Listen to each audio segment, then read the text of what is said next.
Oi, oi! Hoje a gente vai falar sobre como as crenças afetam o nosso organismo e cientificamente falando. Se você ficou curioso, é só ficar até o final do vídeo.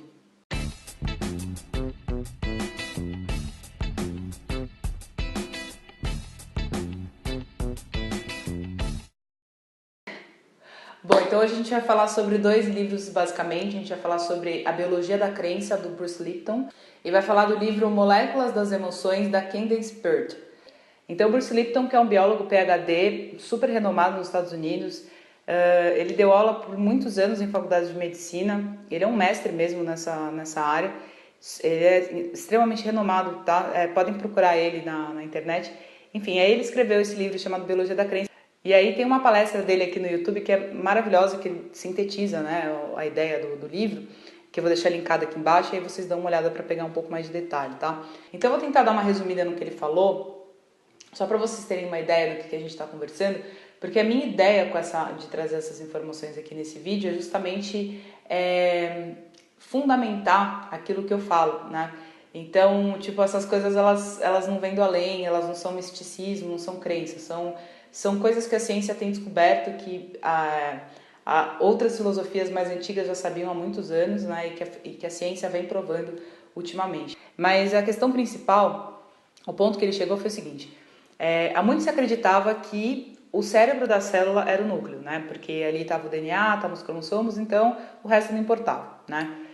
E durante muitos anos achou-se isso, né? Então a gente, por 50 anos, pelo menos, a gente acreditou que a gente era vítima do DNA, né? A gente era vítima dos genes, que a partir do momento que você herda os genes dos seus pais, você tem aquelas informações no seu DNA e fatidicamente você tem uma bomba relógio com você que pode ser ativada a qualquer momento, e acreditava-se que os genes se auto-ativavam, né? Que em algum momento, mas não se sabia quando e tudo mais. E o que ele descobriu é que se você tirar o núcleo de uma célula, ela vive, ela continua vivendo normalmente como se nada tivesse acontecido, né? Ela continua tendo as mesmas funções e funcionando perfeitamente. A única questão é que ela acaba tendo um prazo de vida, né, mais limitado, porque o núcleo ele é responsável por ter o banco de dados, vamos dizer assim, né, as informações básicas para a formação de novas proteínas. Então, o DNA é uma espécie de molde. E aí o que acontece? Quando falta proteína na célula, e aí, tipo, se ela não consegue captar o sinal do ambiente e ela não tem essa proteína para executar algum tipo de ação, ela busca no núcleo, lá no molde, fazer uma cópia para poder reproduzir outras proteínas. E aí, sem o núcleo, ela não consegue reproduzir. Então, é por isso que o núcleo, teoricamente, é importante, mas o núcleo em si ele não tem uma espécie de inteligência, ele não se autoativa, ele não... Ele é só um molde, ele só tem uma característica de informações ali dentro. E é muito louco, assim, porque a célula, ela é praticamente como se fosse um mini agente, assim. É como se fosse a gente em miniatura. A célula ela tem todas as funções do corpo humano. Então ela tem sistema respiratório, sistema digestivo, sistema reprodutor, sistema excretor, e sistema imunológico. A célula tem tudo o que a gente tem, né? Ela é uma mini gente, assim. Segundo eles, ela é a menor parte de consciência, vamos dizer assim. Porque ela tem o lance de, tipo, por exemplo, a célula, quando ele fez uma pesquisa que quando ele colocava nutriente, a célula ia em direção ao nutriente. Quando você colocava uma toxina, a célula fugia da toxina. Então, teoricamente, a célula é como se fosse um ser vivo mesmo, assim, no sentido de saber as coisas, sabe? Parece que ela sabe para onde ela tem que ir e tudo mais. E aí, se você rompe a membrana de uma célula, ela morre na hora, né? Então, teoricamente, descobriu-se que o cérebro da célula não é exatamente o núcleo, na verdade seria a membrana celular. A membrana é como se fosse a pele da célula, né? Tipo, existem proteínas nessa membrana que são proteínas receptoras e algumas proteínas executoras, né? E essas proteínas receptoras, elas funcionam como uma espécie de antena, elas ficam buscando sinais do ambiente para mudar, e assim, quando elas acham um sinal do ambiente correspondente àquele receptor, ela muda o seu formato, né? É como se você ativasse uma fechadura. Imagina que os receptores são fechaduras e os sinais do ambiente são chaves. E aí essa fechadura ela funciona como se ela fosse uma antena, ela fica ali ligada procurando um sinal do ambiente, né, respectivo com com aquela fechadura, e aí quando ela capta esse sinal, a chave entra na fechadura, gira, e aí emite um sinal secundário para que a célula faça as suas funções, e é por causa desse movimento que as células executam as suas funções. Então tudo depende dos sinais do ambiente, ou seja, o que as células estão captando. Cada receptor tem uma chave específica, né? Então, só quando chega essa chave específica, que seriam as moléculas, né, específicas daquele receptor, é que começa uma função aí dentro da célula. Então, é basicamente isso. Eu expliquei de uma forma muito superficial, né? Eu até anotei muita coisa aqui para falar, mas eu acho que não vale a pena ficar repetindo o que ele já falou na palestra dele. Eu acho interessante vocês irem até a palestra, eu vou deixar o link aqui embaixo, e vocês vão saber com detalhes como funciona essa questão biológica. Isso é mais para vocês entenderem do que eu estou falando. Então, o que ele descobriu é que, na verdade, as células, a saúde das células depende totalmente dos sinais do ambiente. Os sinais do ambiente podem ser qualquer coisa, né? Pode ser um som, pode ser um cheiro, pode ser uma molécula de glicose, pode ser qualquer coisa, entendeu? E as células, elas têm receptores para receber esse tipo de informação e gerar padrões de comportamento dentro delas. Então, as células se comportam a partir dos sinais do ambiente, ou seja, se não há sinais do ambiente, não há comportamento nas células, ou seja, não há vida, né? Então, a questão principal não é o núcleo e sim a membrana, ou seja, tudo o que acontece dentro da célula depende do sinal de ambiente que ela recebe. E como eu falei, os sinais do ambiente, eles podem ser qualquer coisa, inclusive um ambiente de estresse, por exemplo, você está emitindo um sinal para as suas células, elas têm receptores para isso, e isso vai mudar o comportamento dentro delas, né? Então, as células, elas estão juntas aqui no nosso organismo como se fosse uma comunidade, né? Porque, como eu falei, cada célula é como se fosse um mini você, ela tem todas as funções do corpo humano, né? E, segundo eles, é a menor parte de consciência, se você considerar um ponto de vista a partir da célula. Bom, isso significa que o DNA, ele é coberto, né, por proteínas, e ele só é exposto nas células para que sejam feitas novas proteínas a partir do momento do comportamento das proteínas, né? Desse abrir e fechar de fechaduras, de mudar o seu formato, de emitir um sinal secundário para que a célula tenha o seu comportamento, né? Então, todo o comportamento, tanto do DNA quanto dos genes, né, eles dependem do comportamento das proteínas, que depende dos sinais do ambiente. Isso significa, né, a conclusão geral que ele chegou, não só ele, como a Ken Spert, que é uma neurocientista que escreveu o livro Molécula das Emoções, é de que a crença, a percepção, é a chave do comportamento, né? É a chave do movimento, é a chave do movimento das proteínas. E tudo isso vai acontecer a partir da sua percepção do que é realidade, da sua percepção do que é bom e do que é ruim, né? Então, são as suas crenças, é o seu padrão de crenças que vai determinar o comportamento das suas células. Então, por exemplo, se você tem um morcego, tá? E aí tem várias pessoas ali. Se você perguntar para essas pessoas qual que é a sensação que elas têm ao olhar o morcego, algumas pessoas vão ter medo, algumas pessoas vão ser neutras ao morcego e outras pessoas vão adorar, admirar o morcego, né? Tipo, vão achar interessantíssimo e vão fotografar e tudo mais. Então, são percepções absolutamente diferentes de um mesmo elemento, né? Então, quem determina o comportamento das suas células, se você vai estar num estado, por exemplo, de um comportamento reflexo, vamos dizer assim, né? Um estado elétrico ali de medo, né? De paralisação, é a forma como você interpreta o morcego, né? Através das informações que você tem dentro da sua rede neural, de memória, vamos dizer assim. E aí você tem aquele comportamento. Uma pessoa que é neutra, ela vai continuar neutra como se nada tivesse acontecido. A pessoa que gosta, de repente, ela vai ativar coisas num sentido de desenvolvimento, né? Então ele fala que a célula se comporta basicamente de duas maneiras, né? Ou elas estão... Então ele divide as células em dois grupos, né, de comportamento.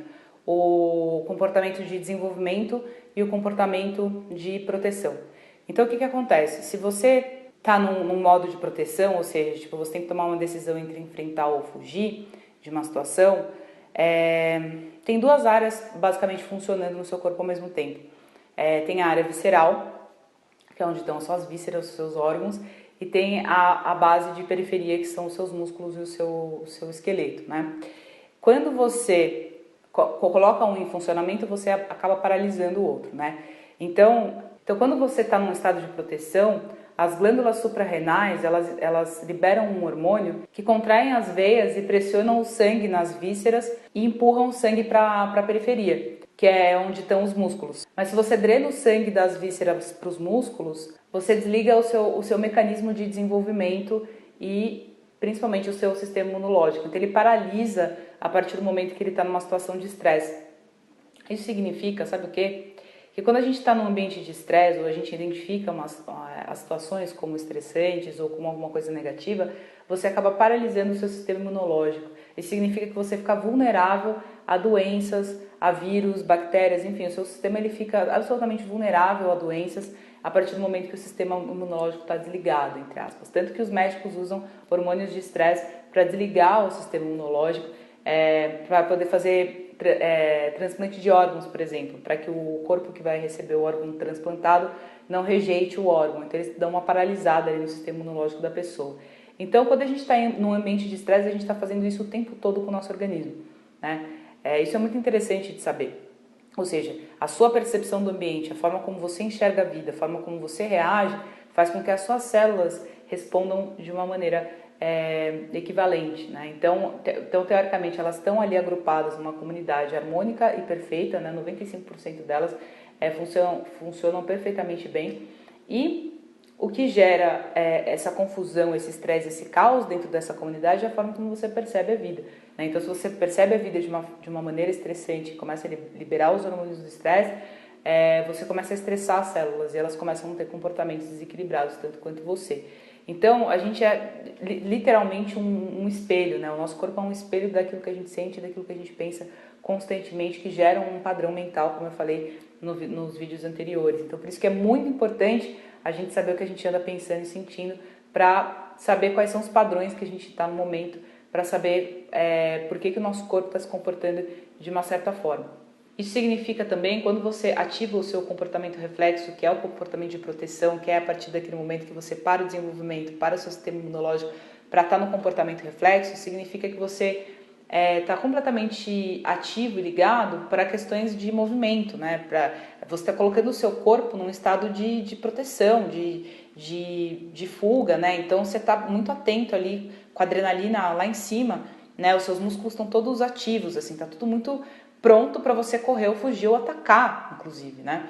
Então, quando a gente está nesse estado, né, de estresse ou de adrenalina, a gente fica mais agressivo. Isso significa que você fica menos inteligente, porque, segundo ele, então quando você está nesse estado de proteção, você ativa esse comportamento reflexo, você fica, teoricamente, menos inteligente, porque os mesmos hormônios pressionam as veias dessa região frontal do cérebro e mandam o fluxo de sangue para trás. Então, teoricamente, biologicamente, você fica menos inteligente, né? Menos consciente, você está totalmente num sistema de alerta. Então, o que acontece? Quanto mais estressado é o ambiente que a gente está, ou a percepção que a gente tem de ambiente, mais a gente se torna vulnerável às doenças, ou seja, mais doentes a gente fica e menos inteligente a gente fica. Isso, se você observar nas cidades grandes, né, você vê o movimento ali dos metrôs e do trânsito, e a gente percebe o quanto isso é uma realidade, né? Ou seja, quanto mais estresse, mais as pessoas ficam doentes, ou seja, a maioria das pessoas estão sempre gripadas, estão sempre com algum tipo de vírus, algum tipo de doença, e menos inteligentes, porque estão sempre num estado de alerta, né? Num estado de comportamento reflexo, ou seja, se você está ansioso, você está nesse comportamento reflexo, você não está deixando o seu corpo se desenvolver, evoluir, crescer, no sentido de biológico mesmo da coisa, tá? E você está num estado de paralisação, então você paralisa seu sistema imunológico por conta disso, você fica mais vulnerável a doenças e menos consciente, né? Então você começa a criar uma série de problemas.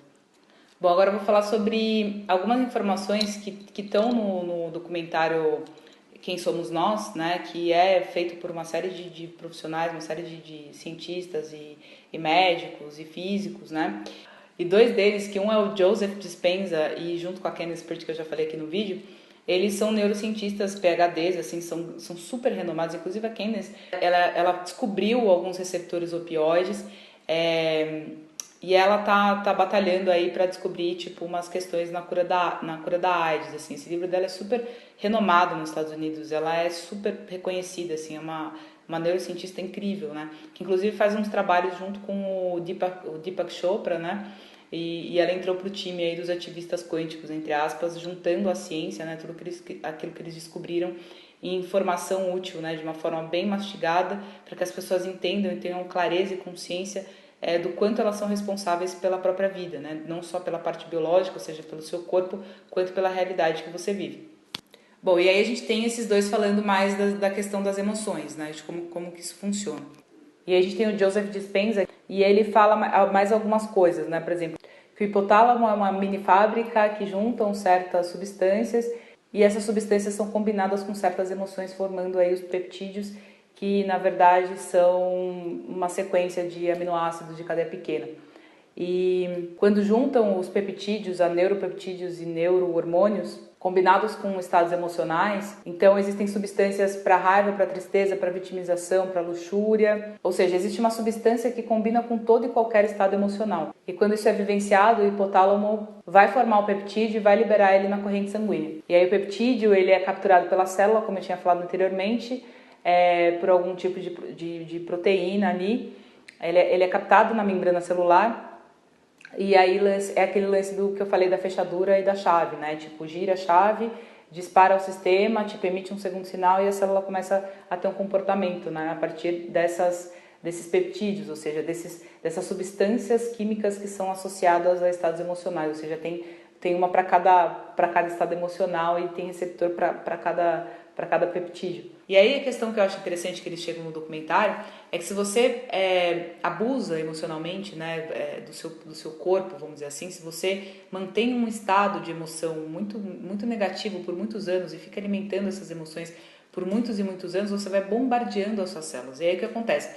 Quando as células resolvem se dividir e ela tem uma célula irmã, uma célula filha, ela tem menos receptores para nutrientes, né, e coisas mais básicas e fundamentais para a sobrevivência dela do que ela começa a ter mais receptores iguais para continuar recebendo essa quantidade de emoção, essa quantidade de abuso emocional, né, no sentido negativo, para dentro das células.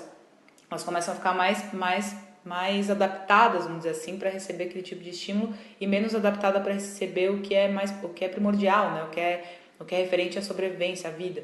Né? Então não adianta você se nutrir bem se você não tem mais receptores nas suas células para trazer esse nutriente para dentro da célula, porque como eu falei, essas proteínas receptoras, elas têm a proteína receptora conjugada, e aí, tipo, quando vem um sinal do ambiente, uma molécula, alguma coisa assim, um nutriente, se o receptor, ele é como se o receptor quebrasse, sabe, ele parasse de funcionar, e aí as células que virão dessa outra célula virão problemáticas, defeituosas.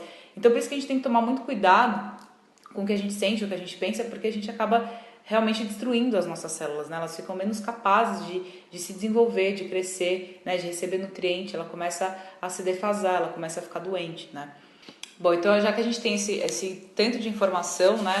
No sentido mais biológico, no sentido mais científico, mais para a gente entender como funciona o nosso processo, né, bioquímico e o quanto as nossas crenças e a nossa percepção realmente influencia no comportamento das nossas células e faz com que genes sejam ativados ou desativados, né? E aí o Bruce Lipton chega em 3 conclusões, né? A primeira é que, então ele fala que a percepção controla o comportamento das células, a percepção controla os genes e a percepção reescreve os genes, ou seja, não importa o que está no seu DNA, não importa a informação que está no seu DNA, não importa se você tem o gene de uma doença X ou Y, né? Eu já tinha falado isso num vídeo anterior, antes mesmo até de ver a palestra dele. O que importa é o padrão mental que você tem, o que importa é a sua percepção, o que importa é a forma como você enxerga as coisas, como você enxerga a vida, a forma como você bombardeia o seu corpo de emoções negativas. É isso que vai ativar os genes problemáticos, vamos dizer assim, defeituosos, com algum tipo de ação negativa. Né? É isso que vai determinar o ativamento ou desativamento desses genes. Né? Tem muitas histórias super interessantes sobre essas coisas, sabe? Sobre essas questões teoricamente metafísicas, quase que sobrenaturais, de casos de pessoas que, por exemplo, do efeito placebo mesmo. Né? Então, se você fala para uma pessoa que ela vai se curar e você dá um remédio de açúcar para ela, dizendo que aquele remédio é a cura para a doença dela, e ela literalmente acredita naquilo que, por exemplo, é um médico que está falando para ela aquilo, ela simplesmente, assim, existem muitos e muitos casos de pessoas que se curam, ou seja, uma porcentagem muito alta de pessoas que se curam por conta de acreditarem fundamentalmente aquilo é uma verdade, né? Do mesmo jeito que o efeito contrário também acontece. Uma vez eu fiquei sabendo, tipo, de um caso que uma pessoa recebeu um diagnóstico de câncer e morreu 6 meses depois do diagnóstico. Mas aí quando foram fazer as averiguações da causa-morte, ele não tinha nada, né? Então, assim, não tinha câncer, né? Então, é muito louco, assim, como isso pode acontecer, né? Do jeito que também teve um caso que uma mulher... Eu preciso achar esses exemplos para colocar para vocês, né? Senão vocês vão achar que eu estou inventando. Mas, enfim, existem muitos casos como esse. Procurem na internet, né? De pessoas que tinham uma certa doença e aí passaram por algum procedimento ou espírita ou, sei lá, tipo... Ou um exemplo como esse, né? O médico falou uma coisa e na verdade era outra e a pessoa acreditou naquilo e mudou. O comportamento das células mudou. A sobrevivência dessa pessoa, né? Então eu aconselho que vocês vejam esse vídeo, eu vou deixar aqui linkado para vocês saberem todos os detalhes em relação às células, em relação a como que isso funciona literalmente, biologicamente, mas o conceito principal é isso que eu coloquei para vocês. Então foi provado cientificamente, a gente pode falar isso com propriedade, com naturalidade, que as células respondem às suas percepções, e percepções são crenças, né? O que você tem como crença limitante? O que você acredita, né? Como você enxerga a sua vida? Como que você enxerga o seu meio ambiente? Como você percebe a vida? Porque é isso que vai estimular a ação das suas células, o comportamento das suas células. Ele vai responder absolutamente a isso. Então, se você está doente, isso significa que você está gerando um caos na comunidade das suas células, que são mini vocês, né, que onde não há mais harmonia, né, em algum momento houve um bombardeio dessas emoções e acabou com a harmonia, a cooperatividade entre as células, elas começam a ficar num estado de desequilíbrio, de estresse mesmo, né? Por isso que a gente tem que tomar muito cuidado, tem que ser muito vigilante, né? Porque, como eu falei, o problema não é sentir as coisas, o problema é você manter o estado emocional por muito tempo. Bom, então é isso. Eu aconselho que vocês comprem esses livros. O livro Moléculas das Emoções é um livro que está em inglês. Eu acho que não tem tradução ainda aqui no Brasil. Não tem tradução ainda em português. O livro A Biologia da Crença tem no Brasil disponível com tradução. Então, eu acho que são livros que são absolutamente interessantes para você que é um pouco mais cético ou para você que é da área da saúde, né, da área da biologia, da medicina, enfim. Para você é muito interessante, porque esse tipo de conhecimento não é divulgado, né, a gente não vê divulgação disso. E ele fala disso há muitos anos já, tipo, esse livro já foi lançado há alguns anos, ele já deu essa palestra há alguns anos, então... É uma coisa que demora para chegar para as pessoas, porque você não vê isso nas grandes mídias, você não vê isso nos grandes jornais. Isso é uma revolução, essa descoberta dele é revolucionária. E é um absurdo, né, as pessoas não saberem disso. Então eu estou fazendo o meu papel de espalhar essa informação, de espalhar esse conhecimento, e eu espero que vocês busquem se aprofundar cada vez mais, busquem... as próprias verdades de vocês, as próprias versões, mas eu estou dando aqui elementos para vocês realmente fundamentarem, buscarem aquilo que eu estou falando, né? Então eu busquei isso para fundamentar o que eu estou falando, justamente para falar coisas coerentes para vocês, né? Para falar coisas que fazem sentido, que realmente funcionam, que é como a vida funciona. E são ensinamentos, como eu falei, de civilizações muito antigas, né? A gente já tem essas coisas sendo ditas há muitos anos pelo André Luiz, dentro do espiritismo, tem dentro das filosofias orientais também os mesmos ensinamentos, e agora a biologia está provando isso pra gente, ou seja, tipo, o seu corpo é o que você pensa e é o que você sente, é um conjunto disso, ele é a sombra disso. Tudo que você constantemente pensa e sente, você vai gerar um estado emocional e as suas células vão se comportar de acordo com isso. Então você é absolutamente responsável por tudo que acontece no seu corpo, essa é a questão. A medicina chinesa já fala isso há milhares de anos, né? Uma medicina muito antiga, milenar. Então, tá aí, né? A ciência está provando que é isso. Bom, então é isso, espero que você tenha gostado desse vídeo. Se você gostou, compartilha. Se inscreve aqui no canal também, deixa seu comentário, fala o que você achou, o que você deixou de achar, se isso mudou a sua vida, porque mudou a minha, revolucionou, né? Já há muitos anos a gente já sabe disso, mas eu acho que agora com essas provas científicas fica ainda mais interessante, mais libertador, até para poder falar disso com mais propriedade, com mais liberdade com as pessoas, para a gente, né, não ter essa taxação de filosofia, loucura, espiritualidade, crença e tudo mais. Não, a gente está falando de ciência agora, né? Eu acho maravilhoso isso. É um sinal de vitória de que a gente não é vítima de nada, que a gente é criador, que a gente é co-criador dessa vida. E que tudo que acontece na nossa vida é criação nossa, né? É só um espelhamento daquilo que a gente pensa e sente constantemente. Ou seja, a gente é o que a gente pensa literalmente. E a nossa realidade também, eu já falei isso em vídeos anteriores, é só dar uma olhadinha lá pra você entender mais ou menos como funciona esse sistema. E é isso, tá bom? Um beijo grande e até o próximo vídeo.